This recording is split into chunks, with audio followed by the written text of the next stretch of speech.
Probably the most important part of creating a workbook, other than writing it of course, is saving it. For example, if the power were to go out right now, all of our hard work would be gone unless we'd saved it to a file.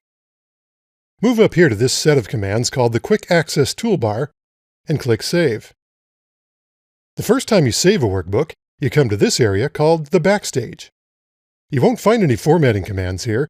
The Backstage is all about opening, saving, printing, sharing, exporting, and modifying Excel options.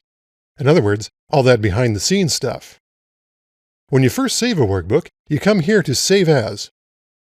You choose whether you want to save it to your computer or to the cloud using Office 365 SharePoint or OneDrive.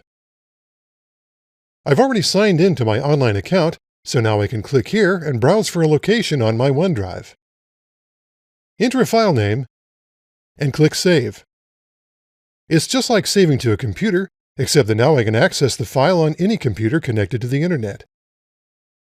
Or I can share it with others by sending an email message containing a link to the online file.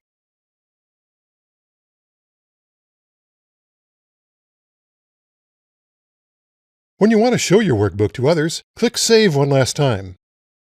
Then click the File tab to go to the Backstage.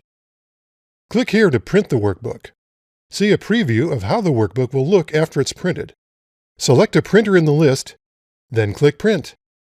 You can also export your workbook in a number of formats, such as PDF.